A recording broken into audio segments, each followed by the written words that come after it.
أعوذ بالله من الشيطان الرجيم بسم الله الرحمن الرحيم الحمد لله رب العالمين وصلى الله على محمد وآله الطاهرين اللهم صل على محمد وآل محمد. السلام علیکم ورحمۃ اللہ وبرکاتہ. وعلیکم السلام ورحمۃ اللہ وبرکاتہ. خیریت سے آپ سب لوگ ٹھیک ہیں؟ جوہر، افنان، غازی، جون، وقار، علی عباس، ذیشان، وسیم، آپ لوگ ٹھیک ہیں؟ جی آپ لوگ ٹھیک ہیں؟ شباہت زہرا، السلام علیکم. السلام علیکم. وعلیکم السلام. ٹھیک ہیں آپ سبھی کا؟ طاہرہ بطول آپ ٹھیک ہیں؟ جی صدف فاطمہ آپ ٹھیک ہیں؟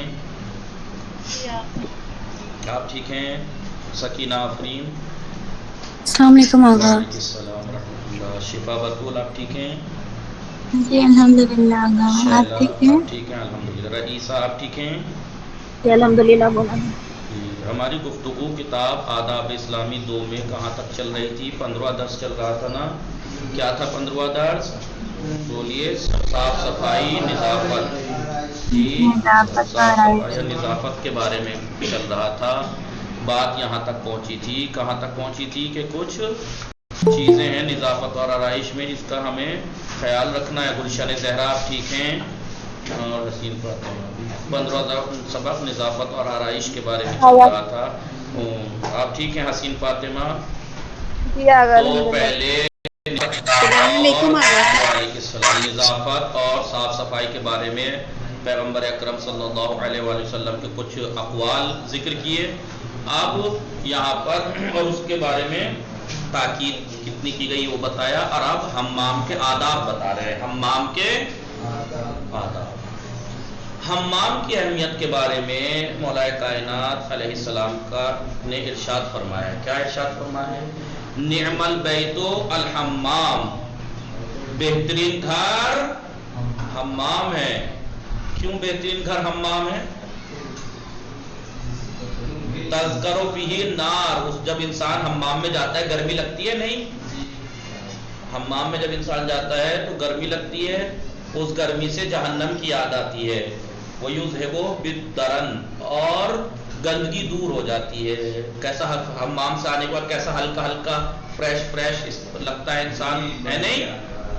تو بالکل ایسا ہی لگتا ہے جیسے قیامت کے دن جو غلطیاں خطائیں وہ معاف ہونے کے بعد انسان بالکل گناہوں سے پاک ہونے کے بعد کیسا لگتا ہے؟ ہلکا ہلکا. اب اللہ کے ہاں وہ بہت سے عبادتیں ایسی ہیں جس سے گناہ سب دھل جاتے ہیں. ایسا ہے؟ بولیے. جی لہذا حمام کو بہترین گھر مولا کیا فرماتے ہیں؟ بہترین گھر حمام ہے کہ جس کی گرمی میں انسان کو جہنم کی آگ یاد آ جاتی ہے اور گندگی دور ہو جاتی ہے. آپ نے یہ بھی فرمایا ہے. کیا فرمایا؟ بئس البیت الحمام. بتائیے دیکھیے بہترین گھر بھی حمام ہے، بدترین گھر بھی حمام ہے. بدترین گھر بھی حمام ہے. معاف کیجیے گا. کیا ہوا؟ کسے پلایا؟ بئس البیت الحمام. کیوں؟ یحتق السترہ ویذھب بالحیا. سب سے برا گھر بھی حمام ہے. کیوں؟ جہاں لباس اتر جاتا ہے اور حیا کا پردہ چاک ہو جاتا ہے. ظاہر سی بات ہے جب انسان حمام میں جاتا ہے سب کپڑے اتار دیتا ہے جی تو وہاں لباس بالکل اتر جاتا ہے اور حیا کا پردہ چاک ہو جاتا ہے. یہ حدیث گزشتہ حدیث کے بالکل برعکس ہے. بالکل الٹی ہے نہیں؟ مولا کہہ رہے ہیں کہ بہترین گھر حمام ہے. پھر اگلی ایک حدیث میں کہہ رہے ہیں سب سے بدترین گھر حمام ہے. تو کیسے ایک ہی چیز اچھی اور بری ہو سکتی ہے؟ کہا بالکل الگ الگ جہت سے اچھی ہو سکتی ہے، الگ جہت سے بری ہو سکتی ہے نہیں؟ مثال کے طور پر ایک انسان برا بھی اچھا بھی. کیسے؟ فلاں اعتبار سے اچھا ہے، فلاں اعتبار سے برا ہے. اعتبار فرق کرتا ہے. حمام بہترین گھر ہے کس اعتبار سے؟ کہ وہاں جب گرمی لگتی ہے اس گرمی سے جہنم کی یاد آتی ہے تو انسان سوچتا ہے کہ مجھے گناہ نہیں کرنا چاہیے ورنہ جہنم کی آگ کا کیا ہوگا جی. اور وہاں پر انسان کی گندگی بھی دور ہو جاتی ہے. اور حمام بدترین گھر ہے کس اعتبار سے؟ کیونکہ انسان کے سارے کیا کہتے ہیں اس کے حیا کے پردے اتر جاتے ہیں، سب کپڑے اتر جاتے ہیں. بالکل بالکل برہنہ ہوتا ہے انسان. یہ حدیث مولانا جی میں نے ایک کتاب میں پڑھا تھا جس کا نام ابلیس ہے. اس میں لکھا تھا کہ پہلے حمام بنانے والا ابلیس تھا. کیا یہ صحیح ہے؟ نہیں، ایسا تو میں نے کچھ نہیں پڑھا. ایسا کیسے ہو جائے گا؟ ہم یعنی دین آپ کو پاک و پاکیزگی کا خیال رکھنے کو کہے تو ایسا تھوڑی ہے کہ ہمیں اسلام میں کہا ہے جناب آدم کے لیے نہیں کی یہ بات. جی کیا نہیں جناب مولانا، اس آدم کتاب میں تو حمام جہاں نہانا دھونا کیا جاتا ہے وہ حمام ہوتا ہے، تو وہ کیسے ہو جائے گا؟ یہ کہیے کہ شیطان کا حملہ کرنے کی سب سے بہترین جگہ ہو سکتی ہے وہ. جی شیطان کے حملہ کرنے کی بہت اس کو آسان جگہ مل جاتی ہے وہ. جی آپ نے یہ بھی یہ حدیث گزشتہ حدیث کے بالکل برعکس ہے. لہذا اگر حمام میں معقول دیواریں اور چھت وغیرہ ہوں تو بے پردگی اور بے حیائی کا امکان باقی نہیں رہتا. پھر ظاہر سی بات ہے پرانے زمانے میں نہ چھت ہوتی تھی نہ دیوار، تھوڑی ایسی پردہ ڈال کے نہانے لگتے تھے تو ہوتا ہے نہیں، کوئی بھی دیکھ سکتا تھا دور سے، سائڈ سے دکھ جائے ادھر سے دکھ جائے. لیکن اب اگر آپ جیسے حمام میں اب تو ہوا بھی نہیں دیکھ پائے گی. حالانکہ ایسا نہیں ہے، غلط بات ہے، ایسا نہیں بنانا چاہیے حمام کے جو ہوا پاس نہ ہو. آپ کو بتا دوں ایسے جنہیں کتنے کیسز آتے رہتے ہیں. جب انسان نہاتا ہے تو بھپکا سا بن جاتا ہے اور اس سے دم گھٹ سکتا ہے، اس سے دم بھی گھٹ سکتا ہے.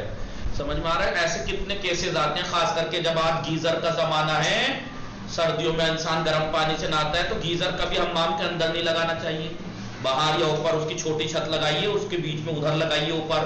کیوں؟ کیونکہ اس سے جب پانی ہوا تو کرنٹ پھیلنے کا خطرہ، دوسرا کرنٹ نہ بھی پھیلے تو گرم پانی جب آتا ہے تو اس سے بھی گرم پانی سے بھاپ نکلتی ہے، دم گھٹ سکتا ہے. اور ایسے کتنے کیسز آ چکے ہیں. ایک تو بالکل جاننے والا جو اس ٹائم جس مدرسے میں پڑھا ہوں میں، نوگواں سادات جامعۃ المنتظر، آپ میں سے کئی لوگ گئے ہوں گے وہاں، تو اس کے جو اس ٹائم پرنسپل ہیں مولانا قرۃ العین مجتبی عابدی، ان کا سگے دو بھتیجوں کی شادی ہوئی. سگے جی ایک ہی دن ہوئی اتفاق سے، سمجھ رہے ہیں آپ لوگ؟ ایک ہی دن ہوئی لیکن الگ الگ جگہ ہوئی. اب وہ انہوں نے ایک بڑا مکان بنایا تھا، دونوں اس مکان میں تھے، مثلا بڑا اونچا نیچا وہ بنایا تھا، کیا کہتے ہیں وہ فلیٹ بنگلہ. پہلی رات تھی، سردیوں کے دن تھے. صبح میں جب اٹھے تو بہو نہانے گئی، پہلی رات کے بعد نہانے گئی حمام میں، وہ نہا کے نکل کے آ گئی. دوسری بہو نے اس کا دروازہ نہیں کھولا، اس نے نہیں کھولا، بھپکا رہ گیا. وہ دوسری نہانے گئی، مر گئی، پہلی رات کے بعد ہی مر گئی. سمجھ میں آ رہا ہے؟ دم گھٹ جاتا ہے، پریشر بن جاتا ہے. تو یاد رکھنا حمام آپ کے سامنے اگر بن رہا ہے گھر میں یا کہیں بن رہا ہے تو ضرور بتائیے کہ ایسا بنائیے کہ ہوا پاس ہوتی رہے. ٹھیک ہے، بے پردگی کا بھی امکان نہ ہو اور ہوا، کیونکہ اور یا دروازے میں اوپر اتنی وہ دروازے میں بھی، تاکہ گیس پاس ہوتی رہے. دم گھٹ سکتا ہے. آج کل آپ دیکھ رہے ہیں کتنا، آج کل لوگ کتنے کمزور. اور پھر ٹوائلٹ کا بھی یہی مسئلہ ہے. جیسے ابھی کچھ دن پہلے یہیں پہ ایک صاحب تینوں ٹائم نماز میں آتے تھے، ابھی 3-4 دن ہی تو ہوئے ہیں، تینوں ٹائم صبح کی نماز میں بھی، دوپہر کی نماز میں بھی، رات کے بھی صحیح ٹھیک ٹھاک چلتے تھے. ایک رات پہلے جب مغرب کی عشاء کی پڑھ کے گئے ہیں، میں مسجد سے جب پڑھ کے نکل رہا تھا تو مسجد سے نکلے، ان سے سلام دعا ہوئی، گاڑی سے آتے تھے، گاڑی سے جاتے تھے. صبح کو خبر آ رہی ہے کہ ان کا انتقال ہو گیا. کیسے کہ ٹوائلٹ گئے تھے صبح کی نماز کے لیے، آنے کے لیے وضو کرنے کے بعد وہ نماز شب پڑھتے پھر یہاں آتے مسجد میں، ٹوائلٹ میں بیٹھے رہ گئے وہ. اب جب نہ نکلے بہت دیر تو دروازہ توڑ کے نکالا، انتقال ہو گیا ان کا. ابھی 4-5 دن ہوئے ہیں شاید. تو کیا ہوا آغا؟ ٹوائلٹ میں کیا ہو گیا؟ تو سائلنٹ اٹیک آ گیا، انہیں پتہ ہی نہیں لگا اٹیک آ گیا. تو آج کل کمزور ہو گئے ہیں لوگ. آج کل لوگ کھانا پینا یا کس چیز کی وجہ سے ہوں یا کس چیز کے وہ کمزور ہو گئے ہیں. لہٰذا حمام اور ٹوائلٹ ایسے ہونے چاہیے کہ جس میں ہوا پاس ہوتی رہے، دم نہ گھٹے، کیونکہ یہ ایسی جگہ ہوتی ہے، گرمی ہے. اس لیے مولا کیا کہہ رہے ہیں؟ دیکھیے حدیث سے بھی ظاہر ہو رہا ہے کہ بیٹی گھر حمام ہے، کیونکہ وہاں پر جہنم اس کی گرمی جب لگتی ہے تو جہنم کی گرمی یاد آتی ہے کہ کیسا ہوگا وہاں. تو گرمی ہوتی ہے. آپ نے دیکھا ہوگا آپ نہاتے نہاتے بھی پسینہ آنے لگتا ہے، پانی ڈالتے ہوئے بھی. تو کیوں؟ گرمی آتی. تو اس لیے وہاں گرمی لگتی ہے. تو ہمیشہ حمام، اب یہ مولا جو کہہ رہے ہیں 2 حدیثیں بہترین گھر، ایک حدیث میں کہہ رہے ہیں بہترین گھر حمام ہے، کیونکہ اس میں اس کی گرمی سے جہنم کی گرمی یاد آتی ہے اور گندگی دور ہو جاتی ہے. اور دوسری حدیث میں کیا کہہ رہے ہیں مولا؟ بدترین گھر حمام ہے، کیوں؟ کیونکہ اس میں پردے اتر جاتے ہیں، لباس اتر جاتا ہے، حیا کے پردے چاک ہو جاتے ہیں، بالکل انسان برہنہ ہوتا ہے. تو بالکل اپوزٹ ہے نہیں یہ حدیث ایک دوسرے کے. لہذا اگر حمام میں معقول یا مناسب دیواریں اور چھت وغیرہ نہ ہو، چھت ہو تو پھر بے پردگی تو نہیں ہوگی، بے حیائی کا کوئی چانس ہی نہیں ہے. کیونکہ پرانے زمانے میں پردہ ٹال کے بیچارے نہا لیتی تھیں یا نہا لیتے تھے. کہیں مرد تو ویسے بھی چلو تو لنگی بات پہ کہیں بھی نہ، لیکن لیڈیز کے لیے خطرہ رہتا تھا کہ بھائی کہاں نہائے، بے پردگی یہ بھی. بہرحال اب الگ الگ جہت سے دونوں حدیثیں الگ الگ جہت سے، یہ مت سوچیے گا کہ حدیث میں ٹکراؤ کیوں ہو رہا ہے. امام جعفر صادق علیہ السلام کی روایت میں حمام کے آداب کا تذکرہ پایا جاتا ہے. صاف صفائی کے بارے میں درس چل رہا ہے نا ہمارا، نظافت.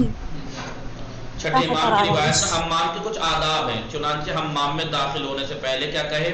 بسم اللہ الرحمن الرحیم، اللہم میرے پروردگار جی، اذہب عنی الرجس، مجھ سے گندگی کو دور کر دے، النجس پلیدگی اور گندگی کو دور فرما، وطہر جسدی وقلبی، اور میرے جسم اور دل کو پاک و پاکیزہ کر دے. اتنا سا جملہ ہے، یاد کر لیجئے جب بھی آپ حمام جائیں. بسم اللہ الرحمن الرحیم، اللہم اذہب عنی الرجس النجس وطہر جسدی وقلبی. ٹھیک ہے، یاد کر لیجئے اس ورڈ کو. نہ بھی یاد ہو تو دل میں اردو میں تو بول ہی سکتے ہیں پروردگارہ جب بھی داخل ہو. حالانکہ یہ کہیں تو بہتر ہے، کیونکہ معصوم کے الفاظ معصوم کے ہوتے ہیں، معصوم کے الفاظ معصوم ہوتے ہیں، سمجھ میں آ رہا ہے نہیں؟ لہٰذا انہی الفاظ میں بولیں تو بہتر ہے. بہتر کیا، بیسٹ ہے کہ معصوم کے جو الفاظ ہیں. مولا کیا فرماتے ہیں جب داخل ہو تو اللہم اذہب عنی الرجس النجس وطہر جسدی وقلبی، اللہم اذہب عنی الرجس النجس وطہر جسدی وقلبی.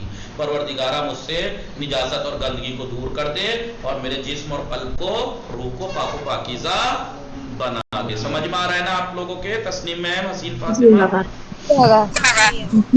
جی اور جس وقت بدن کے اوپر گرم پانی ڈالے تو یہ کہے نعوذ باللہ من النار ونسألہ الجنہ، پروردگارہ میں تیری پناہ چاہتا ہوں جہنم سے، جہنم سے تیری پناہ چاہتا ہوں اور تجھ سے جنت کا سوال کرتا ہوں. ہم کرتے ہیں پروردگار کی پناہ چاہتے ہیں آگ سے اور اس کی جنت کا سوال کرتے ہیں. یہ دعا کریں آپ، ٹھیک ہے؟ ہاں دیکھیے انہوں نے خود کہہ دیا. ہاں مکارم، یاد رہے کہ عربی ممالک میں حمام اور ہمارے یہاں کے غسل خانے الگ طرح کے ہوتے ہیں. چلیے، اور اب نہا کر فارغ ہو جائے اور کپڑے پہننے سے پہلے یہ کہے بسم اللہ الرحمن الرحیم، اللہم البسنی التقوی، پروردگارہ مجھے تقوی کا لباس پہنا دے، وجنبنی الردی، اور مجھے پستیوں سے محفوظ رکھ، بچا. جنب بچا، مجھے بچا. ٹھیک ہے، پاکستانی بھاشا میں بول. اللہم البسنی التقوی وجنبنی الردی، پروردگارہ مجھے تقوی کا لباس پہنا دے اور مجھے پستیوں سے دور رکھ، محفوظ رکھ. پھر اس کے بعد حمام میں داخل ہونے کے لیے یہ بھی ضروری ہے کہ اچھی طرح سے اپنی شرمگاہ چھپائے، یعنی اس طریقے سے جس جگہ نہانے جائے کوئی دیکھے نا جی، چھپائے رہے. پیغمبر اکرم فرماتے ہیں لا يدخلن احدکم الحمام الا بمئزر، کوئی بھی شخص حمام میں بغیر لنگی کے ہرگز داخل نہ ہو. مئزر. اسی طرح امام جعفر صادق علیہ السلام کا ارشاد گرامی ہے من الادب، ادب یہ ہے، ادب میں سے ایک یہ ہے کہ اللہ یدخل الرجل ولدہ معہ الحمام، جو کہ ہمارے ہاں اب بھی کیا پہلے زیادہ ایسا تھا کہ بالکل رعایت نہیں کرتے تھے، بیٹے کو لے جا کے حمام میں مرد ساتھ نہ لیتے تھے، باپ بیٹے. جی ادب یہ ہے کہ لا یدخل، داخل نہ کرے مرد، ولدہ اپنے بچے کو، معہو اپنے ساتھ، الحمام اپنے حمام میں، یعنی ایک ساتھ. حمام کے آداب میں سے ایک یہ بھی ہے کہ کوئی شخص اپنے بیٹے کو اپنے ساتھ حمام کے اندر نہ لے جائے، فینظر الی عورتہ، تاکہ اس کی نظر اس کی شرمگاہ پر نہ پڑے. جی آپ ہی کا یہ بھی ارشاد ہے من دخل الحمام بمئزر سترہ اللہ بسترہ، جو شخص لنگی پہن کر حمام میں داخل ہوگا خداوند عالم اپنے پردوں کے ذریعے اسے چھپا کر رکھے گا. ٹھیک ہے، ہلو